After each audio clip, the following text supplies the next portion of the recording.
Okay, ready to dive into some food talk? Always ready for that. Well, great, because today we're taking a deep dive into this list I found. 15 foods you should never eat again. Catchy title, right? Definitely grabs your attention. It does. But before anyone starts panicking about their pantry, let's, be real. We're not about deprivation here. Right. It's more about making smarter choices, informed choices, trading those sneaky culprits for delicious and healthier options. Exactly. Yep. I think it's fascinating how some foods just kind of become staples in our lives. Totally. They offer that convenience, that comfort. Comfort food, yeah, But sometimes what we gain in ease, we lose in well-being. for sure. And speaking of staples, let's start with breakfast. The most important meal, so they say. And I have a confession. Sugary cereal.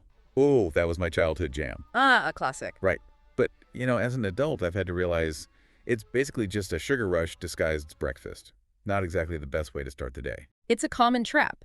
There was this study published in the American Journal of Clinical Nutrition, and it found that folks who start their day with a high-sugar breakfast, they tend to crave more sugary stuff throughout the whole day, Interesting. making those healthy choices, way harder. That actually makes a lot of sense. Yeah. So what's a better way to fuel up in the morning?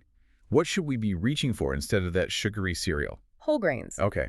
Oatmeal, for instance, is a fantastic choice. Love oatmeal. It's packed with fiber, keeps you feeling full and satisfied, and it also has this lower glycemic index compared to those sugary cereals, so it won't spike your blood sugar. Leads to more sustained energy throughout the morning. Okay, I like that. Yeah. So we're swapping the sugar rush for some long-lasting energy. Exactly. Sounds like a win to me. Now, speaking of things that can zap your energy, we got to talk about soda. I used to be someone who thought they couldn't function without their daily dose of fizzy sweetness. It's so easy to get hooked on that, right? But the truth is, soda is essentially a liquid sugar with very little nutritional value. Yeah, it's just empty calories. Exactly. Even just a single can has over 30 grams of sugar. That's more than what many adults should have in a whole day. Wow. And over time, that extra sugar can contribute to a whole bunch of health problems. Like what? Everything from weight gain to even an increased risk of type 2 diabetes. Okay, yeah, that's a lot to swallow, literally. Yeah. So what should we be sipping on when thirst strikes? If we're kicking soda to the curb, what are the alternatives? Sparkling water. Okay. It's bubbly and refreshing, just like soda, but without all that extra sugar. And you can add all sorts of natural flavors to make it more exciting. Like what? A squeeze of lemon, Okay. some sliced cucumbers and mint, a little splash of fruit juice. Cucumber and mint. That sounds amazing. Right. Okay, moving on to lunchtime. I have another confession. A sandwich on white bread is my weakness. But I'm sensing that's not exactly a health food hero here. White bread's made from refined flour. What they do is they strip away the bran and the germ, leaving you with mostly starch. So it's just empty carbs, basically. Pretty much. And that refining process takes away a lot of the good stuff. The fiber, the nutrients. Okay, so is whole wheat bread our knight in shining armor then? Absolutely. Okay, Whole grain bread keeps all that good stuff, the bran and the germ. gotcha. Makes it a great source of fiber, vitamins, minerals.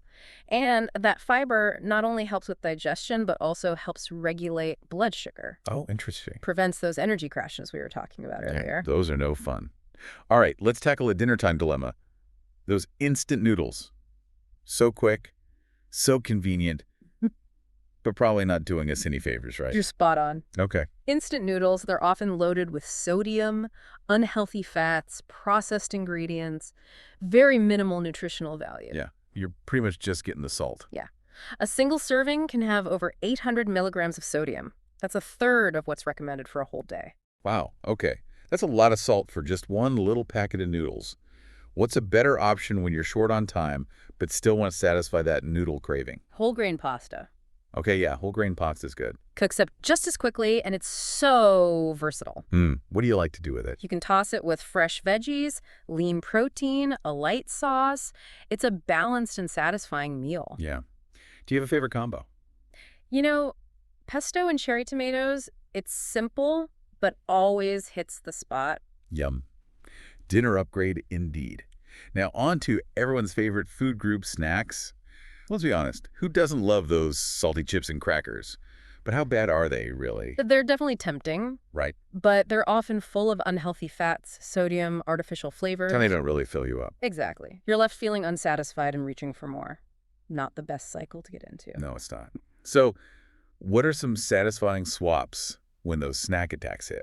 Nuts and seeds. Oh, good one. They're full of healthy fats, protein, and fiber to keep you feeling full and energized. Plus, so many varieties, you're bound to find some that you love. Totally. Okay, next up, a cheesy question. Processed cheese, yay or nay? It's definitely convenient, Oh, yeah. but, it often has added colors, flavors, emulsifiers just to get that smooth texture. Right. And it's usually lower in protein and calcium compared to natural cheese. So sticking to real cheese is the way to go. Absolutely. Sprinkle some feta on a salad, a little mozzarella on whole wheat toast, a chunk of cheddar with an apple. So many options. Oh, so many cheesy options. Okay, here's one that's been debated for ages. Margarine versus butter. Has science finally settled this food feud? Margarine was initially marketed as this healthier alternative to butter. Right. Heart-healthy margarine. Remember those commercials? Right. But the truth is, it's more complicated than that. Some margarine contains trans fats. Those are the bad fats, right? They are. And they're created through a process called hydrogenation. They've been linked to all sorts of not-so-good things. Increased bad cholesterol levels, higher risk of heart disease. So is butter back in the good graces of nutritionists then? Real butter, in moderation, is usually a better choice than margarine with trans fats, but it's still important to watch our saturated fat intake. Makes sense. And don't forget about avocado. Oh, of course. Avocado, everyone's favorite. It's a fantastic source of healthy fats, and you can use it for spreading, dipping, even baking. The ultimate multitasker. Well, it seems like we've covered a lot of ground today, and the main takeaway is that even small tweaks to our eating habits can make a huge difference. Absolutely. It's not about being perfect. It's about making those informed choices, finding those healthy swaps that you actually enjoy. Exactly. So what one food swap are you most excited to try after listening to all this? And how are you going to work it into your routine? This deep dive is just the start. It is. There's so much more to explore. Exactly. So much to explore in the world of delicious and healthy food.